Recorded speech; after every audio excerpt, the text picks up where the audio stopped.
ஸ்ரீமதே ராமானுஜாய நமக. திருவல்லிக்கேணியம்மாள் வார்த்தை 74. திருவல்லிக்கேணி பெண்பிள்ளை ரகசியம் 74. தவறாதார் ஏதென்றேனோ பிராட்டியைப் போலே. தவறாதார் ஏதென்றேனோ பிராட்டியைப் போலே. அது என்னது? தவறாதார் ஏது அப்படின்னா குற்றம் செய்யாதவர்கள் யார்? யார் தவறு செய்யாதவர்கள் அப்படின்னு பிராட்டி சொன்னாள். பிராட்டின்னு சொன்னாலே ஸ்ரீதேவி மகாலட்சுமி. இந்த இடத்துல பிராட்டின்னு சொல்றது சீதா பிராட்டியை, ஸ்ரீராமபிரானுடைய தர்மபத்தினியான சீதா பிராட்டியைத்தான் பிராட்டியை போலே என்று ஸ்ரீராமாயணத்திலே யுத்தமெல்லாம் முடிவடைந்த பிறகு திருவடியான ஹனுமானுக்கும் சீதா பிராட்டிக்கும் ஏற்பட்ட உயர்ந்த ஒரு சம்வாதம், பேச்சு. அந்த உரையினுடைய ரெண்டு பேருக்கும் ஏற்பட்ட உரையாடல், அதுல வெளிப்பட்டதுதான் சீதா பிராட்டி ஹனுமனை பார்த்து தவறாதார் ஏது, தவறு செய்யாதவர்கள் யார் இருக்கிறார்கள், யார்தான் தவறு செய்யவில்லை என்று சீதா பிராட்டி கேட்டாள் என்று சரித்திரம். அதைத்தான் இப்பொழுது பார்க்க போறோம். அதற்கு முன்னாடி ஒரு சிறு பீட்டிகை. நாம முதல்ல இதிலிருந்து தெரிந்து கொள்ள வேண்டியது என்ன அப்படின்னு கேட்டால், குற்றம் செய்தவர்கள் பக்கல் பொறையும். கீழே பார்த்திருக்கோம், ஞாபகம் இருக்கா? ஒரு நாள் குற்றம் செய்தவர்கள் பக்கல் பொறையும் கிருபையும் உகப்பும் உபகார ஸ்மிருதியும் நடையாற வேண்டும் அப்படின்னு சொன்னோம் இல்லையா? உவகையும் இதெல்லாம் சேர்த்து பார்த்தோம், ஞாபகம் இருக்கா? யார்தான் குற்றம் செய்யவில்லை, ஒருவேளை குற்றம் செய்தா கூட அதனை பொறுத்து கொள்ள வேண்டும், அதனை மறக்க வேண்டும். அது ரொம்ப முக்கியமா சொல்றாங்க. அவ்வளவு எளிதில் நமக்கு அது வந்துடாது. இதுக்கெல்லாம் உதாரணமா இருக்கணும்னா ஸ்ரீராமபிரான் இருக்கலாம், சீதா பிராட்டி இருக்கலாம். திருக்குறளிலே பொறையுடைமை அப்படின்னே ஒரு அதிகாரம். பொறையுடைமை அப்படின்னா பொறுமையோடு இருத்தல், குற்றத்தை பொறுத்தல். அழக வாக்கியம் சொல்லுவார்கள், குற்றம் பொறுத்தால் குன்றா புகழ். குற்றம் பொறுத்தால் குன்றா புகழ். யாரெல்லாம் இன்னொருத்தருடைய குற்றத்தை தவறை பொறுக்கிறார்களோ அவர்களுடைய புகழ் குன்றாமல் இருக்கும் என்று சொல்லக்கூடியது அழகான ஒரு திருக்குறள். ஒருத்தார்க்கு ஒரு நாளை இன்பம், பொறுத்தார்க்கு பொன்றும் துணையும் புகழ். எவ்வளவு அழகான திருக்குறள் பாருங்க. ஒருத்தார்க்கு ஒரு நாளை இன்பம். ஒருத்தர் தவறு செய்தார்னா அவரை தண்டிக்கிறாங்க பாத்தீங்களா, அதுதான் ஒருத்தல். தவறை தண்டிக்கிறவர்களுக்கு அன்னைக்கு மாத்திரம்தான் சந்தோஷம், அந்த ஒரு நாள் தான் இன்பம். ஆனால் பொறுத்தார்க்கு, அந்த தவறை பொறுத்து கொள்ளுகிறார்கள் பாருங்க, பொன்றும் துணையும் புகழ். காலமெல்லாம் அவர்களுடைய புகழ் கொண்டாடப்படும். இது ஒரு திருக்குறள். பொறுத்தல் இறப்பினை என்றும், அதனை மறத்தல் அதனினும் நன்று. ரொம்ப அழகான திருக்குறள். பொறுத்தல் இறப்பினை என்றும், அதனை மறத்தல் அதனினும் நன்று. என்ன சொல்றார்? ஒருத்தர் தப்பு பண்ணார்னா அதை பொறுத்துக்கிட்டோம்னு வச்சுக்கோங்களேன். பொறுத்தல்னு சொன்னாலே உள்ளுக்குள்ள அது நினைப்புல இருந்துகிட்டே இருக்கும், அடிக்கடி அது தலை காட்டும். அன்னைக்கு பொறுத்துக்கிட்டோம், ஆனா அது மனசுல அடிக்கடி ஞாபகம் வந்துகிட்டே இருக்கும் இல்லையா? அது மனித இயல்பு. நம்ம கிட்ட ஒருத்தர் கோவமா திடீர்னு ஏதோ பேசுறார், அவருடைய நேரம் என்னமோ அவர் கோவத்துல பேசிட்டார், அன்னைக்கு பொறுத்துக்கிட்டோம். ஆனா பொறுத்தல் என்ன பண்ணோம்னா மனசுக்குள்ள அது இருக்கும், திருப்பி திருப்பி நமக்கு துன்பத்தை கொடுத்துக்கிட்டே இருக்கும். அது நீங்கா துன்பத்தை கொடுத்துக்கிட்டே இருக்கும் சும்மா பொறுமை பண்ணா. அப்ப வெறுமனே பொறுத்து கொள்ள கூடாது, அதனை மறத்தல். எப்பா, நீ ஒருத்தர் குற்றம் செய்யறாருன்னா அதை பொறுக்கிறதோட நிறுத்துக்காத, மறந்து. அதனை மறத்தல் அதனினும் நன்று என்பது மிக உயர்ந்ததான திருவள்ளுவருடைய வாக்கியம். அதை நேரடியாக நடத்தி காட்டியது யார் என்று கேட்டால் சீதா பிராட்டி தான். சரித்திர பாகம் என்னன்னு பார்ப்போம். முதல்ல ஸ்லோகம். ஸ்ரீராமாயணத்திலே யுத்த காண்டத்திலே 116வது சர்க்கத்துல 44வது ஸ்லோகம் பெரியவாச்சான் பிள்ளை தனி ஸ்லோக வியாக்கியானத்துல பண்ணி வியாக்கியானம் பண்ணியிருக்கார். உயர்ந்த வியாக்கியானம். பாபானாம் வா சுபானாம் வா வதார்ஹானாம் பிளவங்கம காரியம் கருணமாரியேன ந கஷ்டித் ந அபராத்தியதி. யார் குற்றம் செய்யாதவர்கள், ந அபராத்தியதி குற்றம் செய்யாதவர்கள் யார் இருக்கிறார்கள் அப்படின்னு கேள்வி கேட்கிறாள் சீதா பிராட்டி ஹனுமனை பார்த்து. என்னன்னு ஸ்லோகத்தினுடைய அர்த்தம் அப்புறம் பார்ப்போம். சரித்திரம் முதல்ல இது எப்படி வந்ததுன்னு பார்ப்போம். ராமர் ராவணனை கொன்று முடித்தார், ஜெயித்தாச்சு. இந்த செய்தி, இனிய செய்தியை கொண்டு வந்து சீதா பிராட்டிக்கு சொல்லணும் இல்லையா? ஹனுமான் தான் பறந்து ஓடி வரார். வந்து சீதா பிராட்டியை பார்த்து வணங்கி நிற்கிறார். பார்த்துட்டு சீதா பிராட்டியின் இடத்துல ராமன், ஜெயராமன், ரகுராமன் ஜெயித்து விட்டார், ராவணன் கொல்லப்பட்டான் அப்படின்னு சொன்ன உடனே நம்முடைய ராமன் நம்மை ரட்சித்து விட்டான் அப்படின்ன உடனே பிராட்டிக்கு ஒரு சந்தோஷம். ரொம்ப சந்தோஷம் வந்தா பேச்சு வராதுல்ல, தகச்சு நின்றுவோம், திக்கு தகச்சு போயிடுவோம். இவ்வளவு பெரிய ஆனந்த செய்தியை சொன்ன உடனே தகச்சு நின்று போயிட்டா சீதா பிராட்டி. ஹனுமானுக்கு வருத்தம். இவ்வளவு பெரிய நல்ல செய்தியை ஆசாசையா வந்து சொல்றோம், இந்த அம்மா பார்த்து ஒரு வார்த்தை கூட திருப்பி பேச மாட்டேங்கிறாளே, நம்ம பார்த்து ஒரு பார்த்து நல்ல காரியம் பண்ணப்பா, அப்படியாப்பா அப்படின்னு கூட கேட்கலையே, பேசாம இருக்காளே அப்படின்னு ரொம்ப வருத்தப்பட்டார் ஹனுமான்.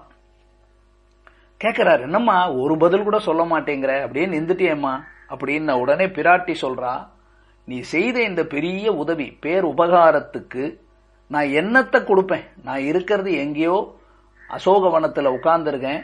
நான் உனக்கு என்ன பிரதிபலனாக, பிரதி உபகாரமாக, உனக்கு சம்பாவனையா எதை கொடுப்பேன்? அதனால பேச முடியாம தகச்சு போயிட்டேன் அப்படின்னு சொன்னாள் சீதா பிராட்டி. பார்த்தார் ஹனுமான், இதுதான் வாய்ப்பு. ஏன்னா அவர் மனசுல ஒன்னு நினைச்சிருக்கார். அவருக்கு இந்த சீதா பிராட்டிய பார்க்கிறார், கற்புக்கரசி, இவ்வளவு அழகா இருக்கக்கூடிய இந்த தாய், இவ்வளவு உயர்ந்தவளான குணத்தை உடைய தாய், இவளை போய் இந்த ராட்சசிகள் எவ்வளவு துன்புறுத்தி இருக்கிறார்கள். சுத்தி கிட்டத்தட்ட ஒரு 700 ராட்சசிகள் அந்த அசோகவனத்திலே, ஏக கன்யா அப்படின்லாம் சொல்றாங்க, ஒரு கண்ணு, ஒரு மூக்கு, ஒரு காது அப்படின்னு அகோரமான உருவத்தோடு இருக்கக்கூடியவர்கள். ராவணனுடைய உந்துதலின் பேரிலே, ஆணையின் பேரிலே இந்த சீதா பிராட்டியை எவ்வளவு துன்புறுத்தி இருக்கிறார்கள். அவளுக்கு எவ்வளவு மனசுல வருத்தத்தையும் பயத்தையும் கொடுத்திருக்கிறார்கள். இவருக்கு ரொம்ப நாளா இது பொறுக்கல ஹனுமானுக்கு. இப்பதான் சரியான வாய்ப்பு. ஏன்? அவர்களுடைய தலைவனான ராவணன் இருக்கிறதுனால தானே இவங்க இப்படி நடந்துகிட்டாங்க. யோசிச்சு பார்க்கிறார் ஹனுமான், அன்னைக்கே இவங்களை கொண்டு இருக்கணும். நாம போய் வெளியில எல்லாரையும் போய் அடிச்சோமே, சீதா பிராட்டிய முதல்ல பார்க்க வந்தப்ப அப்பவே இந்த ராட்சசிகளை எல்லாம் அடிச்சு துவைச்சிருக்கணும். அன்னைக்கு விட்டுட்டு போயிட்டோம். இன்னைக்கு கிடைச்சது வாய்ப்பு. எங்க தாய் ராமனுடைய தர்மபத்தினி எவ்வளவு கஷ்டப்படுத்தி இருக்கீங்க, ஒரு ராணியாக இருக்க வேண்டியவளை அப்படின்னு பார்த்து பிராட்டி கிட்ட ஒரு அனுமதி கேட்கிறார். அம்மா, நீ எனக்கு ஏதாவது சம்பாவனை, எனக்கு ஏதாவது நீ கொடுக்கணும்னு ஆசைப்படுற இல்ல, ஒரு அனுமதி கொடுத்தால் போதும், நீ ஒன்னும் செய்ய வேண்டாம், எனக்கு ஒரு சின்னதா பர்மிஷன், ஓகே பாத்துக்கோ அப்படின்னு ஒரு அனுமதி கொடுத்தால் போதும் அப்படின்னு கேட்கிறார். என்ன கேட்டார் தெரியுமா? 700 இந்த ராட்சசிகள் எல்லாம் உன்னை சுத்தி நின்று எவ்வளவு துன்பத்தை கொடுத்திருக்கிறார்கள். எண்ணிக்கை 700ன்னு சொன்னா இருக்கட்டும், அது எத்தனையோ பேர் இருக்கலாம். இத்தனை பேர், எத்தனை அரக்கிகள் கொடியவர்களாக உங்களை துன்புறுத்தி இருக்கிறார்கள். நான் முன்னாடியே கொன்னு இருக்கணும் இவங்களை, போகட்டும். ஆனால் இவங்களை சும்மா விடக்கூடாது. இப்ப ராவணன் வேற அழிஞ்சுட்டான். இப்போதே இவர்கள் எப்படி இருக்காங்க பாத்தியா, அமைதியா இருக்காங்க பாத்தியாமா, நம்பாத. அப்ப பாம்பு படம் எடுத்தார் போல இருந்தாங்க. இப்ப ராவணன் இறந்து போனான்னு உடனே பாம்பு படம் அடங்கினா போல நிக்கிறாங்க. எல்லாம் நடிப்பு, இவங்களை பார்க்காத அப்படின்னு சொல்லி இவங்க கிட்ட இன்னும் அந்த விஷம் போல, இதெல்லாம் பாம்பு, கொடிய பாம்பு. இவங்களை எல்லாம் பலவிதமாக துன்புறுத்த வேணும்னு எனக்கு ஆசையா இருக்கு. என்னுடைய முஷ்டி, என்னுடைய கை, கால், இதனால போட்டு இவங்களை அடிச்சு நசுக்கி பிசைஞ்சு இவங்களெல்லாம் காலால தொகைச்சி அவங்க நகத்தை எல்லாம் வெட்டி பல்லால கடிச்சு இவங்களெல்லாம் ராமர் சேனையை எல்லாம், ராவணனுடைய சேனையை எப்படி துவம்சப்படுத்தினார் அது போல இவர்களை கஷ்டப்படுத்தணும்னு நினைக்கிறேன். நீர் எனக்கு ஒரு அனுமதி கொடுத்தால் போதும் அப்படின்னு சீதா பிராட்டிய பார்த்து ஹனுமான் கேட்கிறார். அப்ப பிராட்டி சொன்ன ஸ்லோகம் தான் பாபானாம் வா சுபானாம் வா. பாபானாம் வான்னா பாபிகளாகவே இருந்தாலும், பாவம் செய்தவர்களாகவே இருந்தாலும், சுபானாம் வா சுத்தமானவர்கள், பரிசுத்தமானவர்களாகவே இருந்தாலும். அதை எப்படி சொல்றான் பிராட்டி? நீ நினைக்கிறபடி பாபம் செய்தவர்களாக இருந்தாலும், ஹனுமன்னு உன் மனசுலதான் இவர்கள் பாவம் செய்தவர்கள்னு நினைக்கிற. நான் என்ன நினைக்கிறேன் தெரியுமா? சுகம் செய்தவர்கள், இவர்கள் எல்லாம் பரிசுத்தமானவர்கள்னு நான் நினைக்கிறேன். எப்படி இருந்தாலும் கருணை காட்ட வேண்டியதுதான். ஏன், இவன் பாபமே செய்யவில்லை, சுத்தமானவன் சொன்னா நீ எதுக்கு கருணை காட்டணும்? அவனுடைய புண்ணியம் அவனை காப்பாத்திட்டு போகுது. நீ ஒன்னும் பண்ண வேண்டியதில்லை. அவன் பாபியே இல்லை, பாவமே செய்யலன்னா அவன் எதுக்கு வருத்தப்படணும்? அவனுடைய புண்ணியம் அவனை காப்பாத்தும். எப்பவுமே கருணை யாரிடத்துல காட்டணும்? கருணைக்கு இலக்கானவன் யார் ரொம்ப பாவம் செய்தானோ, ரொம்ப குற்றம் செய்தானோ அவனுக்கு தானே கருணையை காட்டணும். தூக்கு தண்டனை போறவனுக்கு தான் கருணை மனு போவோம். குற்றமே செய்யாதவனுக்கு எதுக்கு கருணை மனு? அப்ப யார் ரொம்ப குற்றம் செய்தானோ அவனிடத்துல தானே கருணையை காட்டணும். ஏன் ராமரே சொல்லலையா, தோஷோ எஸ்யபி தஸ்யாத்து, குற்றம் இருந்ததாகிலும் நல்லது அவனை தான் நான் ரட்சிப்பேன்னு சொன்னாரே ராமர். யாருக்கு அழுக்கு இருக்கோ அவனை தானே குளிப்பாட்டணும். அழுக்கே இல்லாதவனை குளிப்பாட்ட முடியுமா? அப்ப அழுக்குடையவன் சொன்னா பாபம் செய்தவன். அங்க தண்ணீர்ல குளிப்பாட்டணும். உண்மையில நாம கருணை என்கின்ற குளிர் நீரால தான் அவர்களை குளிப்பாட்ட வேண்டும் அப்படின்னு சொல்லி, என்னதான் இருந்தாலும் எப்பவுமே பாவம் செய்தவர்கள், தோஷம் செய்தவர்களிடத்துலதான் கருணையை காட்ட வேண்டும் அப்படின்னு சொன்னார். சொன்ன உடனே ஹனுமான் திருப்பி கேட்டாரம்மா, தர்மசாஸ்திரம் என்ன சொல்லுது? நான் படிச்சிருக்கேனே வியாக்கரணம் எல்லாம். குற்றம் உள்ளவனை தண்டிக்க வேண்டும், குற்றம் அன்றவர்களை தண்டிக்க கூடாதுன்னு சொல்லியிருக்கேன். அப்ப நீங்க என்ன மாத்தி சொல்றீங்களா? குற்றம் செய்தவர்களை தண்டிக்க வேண்டாமா அப்படின்னு கேட்டார்.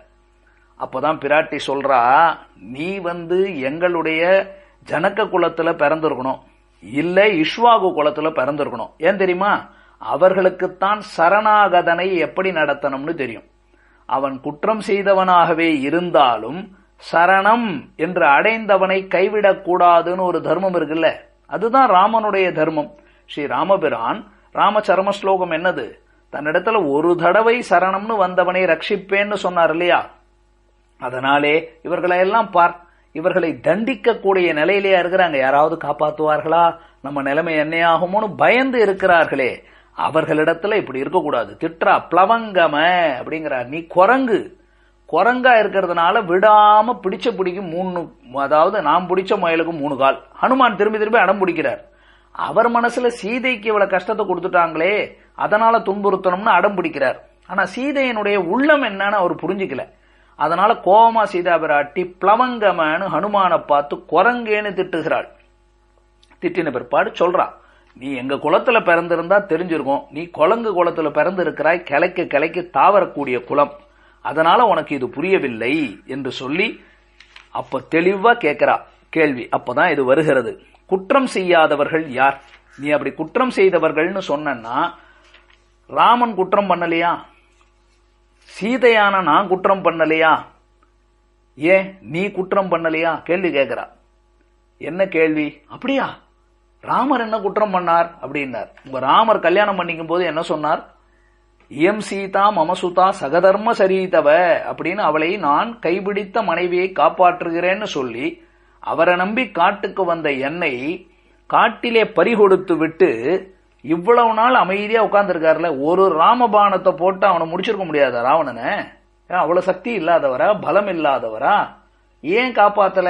இன்னொருத்தனுடைய வனத்திலே, அசோக வனத்துல அவனுடைய இடத்துல என்ன 10 மாசம் வச்சிருக்காரே, இதுதான் ராமனுடைய பிரபாவமா? இது ராமம் செய்தது குற்றம் இல்லையா? அது அபராதம் இல்லையா அப்படின்னு கேட்டார். யோசிச்சு பார்த்தா, ராமா இவர் பெரிய பராக்கிரமசாலி, ஏன் காப்பாத்தல? அடுத்தது, என்னுடைய புருஷனை பற்றி வெளியாளான ஒன்னிடத்துல போய் பேசிக்கிட்டு இருக்கேன் பாத்தியா, இதுதான் நாம் பண்ண குற்றம். அப்ப நான் தப்பு செய்யலையா? மூன்றாவது, நீ என்ன குற்றம் செய்தாயின்னு தெரிஞ்சுக்கணுமா? தோபார், பாவமாக யாரோ அவங்க ராஜா ராவணன், அவங்களுக்கு அடிமைகள் இவள், அவன் சொன்ன பேச்ச கேட்டுக்கொண்டிருந்தார்கள். இன்னைக்கு ராவணன் மாண்டு போனான், விபீஷணன் வரான், அந்த சீதா பிராட்டிக்கு நல்ல கை காலெல்லாம் பிடிச்சு விடுங்கோ, விசிறி போடுங்கோன்னா செய்ய போறாங்க. அவர்கள் அடிமைகள், ஆண்டான் சொன்ன பேச்சு கேட்கிறார்கள். அவர்கள் இதிலே துன்பம் செய்தவர்கள் அல்ல, அது அவர்களுக்கு சூழ்நிலையால் அவர்கள் செய்ய வேண்டி இருந்தது. இன்னைக்கு அவர்கள் தீனமாக இருக்கிறார்கள், கேட்க கூட தெரியலையே, சரணம் என்ன காப்பாத்துன்னு கூட கேட்க தெரியலையே. அப்படி இருக்கக்கூடியவர்களை போய் நீ நசுக்கணும் கொல்லணும்னு நினைக்கிறியே, நீ எப்பேற்பட்ட பராக்கிரமசாலியா இருக்கலாம், உன்னுடைய வீரத்தை இந்த அபலைகளான இந்த ராட்சச பெண்களிடத்துலதான் காட்டுவாயா? நீ இந்த இடத்துல பொறுமை பார்த்து அவர்கள் செய்த குற்றத்தை மறக்கணும்ன்ற என்னுடைய உள்ளம் உனக்கு புரியலையே, அப்ப நீ குற்றம் செய்தவன் இல்லையா? அதுதான் சீதா கேட்கிறா. பாபானாம் வா சுபானாம் வா வதார்ஹானாம் பிளவங்கம காரியம் கருணமாரியேன ந கஷ்டித் ந பராத்யதி. வானர கூட்டமேன்னு கூப்பிடுறா. பிளவங்கம, ஹே வானரனே. பாபானாம் வா பாபிகள் விஷயத்திலும், சுபானாம் வா புண்ணியவான்கள் விஷயத்திலும், வதார்ஹானாம் அவர்கள் கொல்லத்தக்கவர்களாகவே இருந்தாலும், ஆரியேன கருணம் நல்லோனாலே கருணையானது ஆராயத்தக்கது. அப்படின்னா கருணையானது செய்யத்தக்கது. அப்ப பிராட்டி என்ன சொன்னா, நல்லவனா இருக்கட்டும், தப்பு செஞ்சவனா இருக்கட்டும், கொல்லத்தக்கவனாவே இருந்தாலும் ஒரு நல்லவனா சாத்வீக சிகாமணியா இருந்தால் அவர்களிடத்திலே கருணையை காட்ட வேண்டும். யார்தான் குற்றம் செய்யவில்லை? ந கஷ்டித் எவனும், ந அபராத்யதி குற்றம் செய்யவில்லை என்பது நஹா இல்லையே. கஷ்டித் எவனும், ந அபராத்யதி குற்றம் செய்யவில்லை என்பது ந இல்லையே. அப்ப குற்றம் செய்யாதவன் என்று யாரையுமே சொல்ல முடியாது. ஏன் ராமன் செய்யலையா, நான் செய்யலையா, இல்ல நீ செய்யலையா என்று சீதா பிராட்டி பொறுமை, பொறுத்தல், பொறுத்தலை விட மறத்தல் என்று சரணாகதி செய்யாதவர்களான ராட்சசிகள் அவர்களிடத்துல போய் இப்படி கருணையை காட்டி இருக்கிறார்ல. பராசர பட்டருடைய உயர்ந்த ஸ்லோகம். மாதர் மைதலி ராட்சசி त्वयि ததைவார்த்தராபராதஸ்த்வயः ரக்ஷந்த்யா பவனாத்மஜால் லகுதரா ராமஸ்ய கோஷ்டீகிருதா காகம் தம் ச விபீஷணம் சரணமித்யுக்திமக்ஷ்மௌ ரக்ஷதः சானசாந்திர மகாகசஹ சுகயது சாந்திஸ்தவாகஸ்மிகி என்பது குணரத்ன கோஷ ஸ்லோகம். மைதிலி தாயே, அப்போதே குற்றம் செய்து உதிரக்கை கழுவாமல் இருந்த அரக்கிகளை இவ்வளவு நேரமா சீதையை துன்புறுத்திக்கிட்டே இருந்தாங்க. கையில இன்னும் அந்த ரத்த கரையெல்லாம் இருக்கான். அவர்களை அனுமனிடமிருந்து ரட்சித்தாயே. உன்னால் சரணம் என்னும் வார்த்தை சொல்ல வல்லவராயிருந்த காகாசுரனையும் விபீஷண ஆழ்வானையும் ரட்சித்தார். பெருமாள் சரணம்னு வந்து விழுந்த காகாசுரன் விபீஷணனை காப்பாத்தினார். ஆனா நீ அப்பொழுதுதான் உனக்கு துன்பத்தை கொடுத்து கையில ரத்தக்கரை கூட காயல, அவர்களை போய் கருணை புரிந்தாயே. ராமனுடைய கோஷ்டியை விட சீதையனுடைய கோஷ்டி உயர்ந்தது என்று சொல்லி கொண்டாடுகிறார். ராமஸ்ய கோஷ்டி கிருதா, எப்படி லகுதரஹா ராமஸ்ய கோஷ்டி கிருதா என்று குணரத்ன கோஷத்துல பராசர பட்டர் சொன்னார். 74வது வாக்கியம். தவறு தவறாதார் ஏது என்றேனோ பிராட்டியை போலே. அடுத்த வாக்கியம் 75வது வாக்கியம். நாவகாரியம் ஆக்கினேனோ வடுகரை போலே. நாவகாரியம் ஆக்கினேனோ வடுகரை போலே. வடுக நம்பி என்ன சொன்னார் என்பதை அடுத்த பதிவிலே அனுபவிப்போம். ஸ்ரீமதே ராமானுஜாய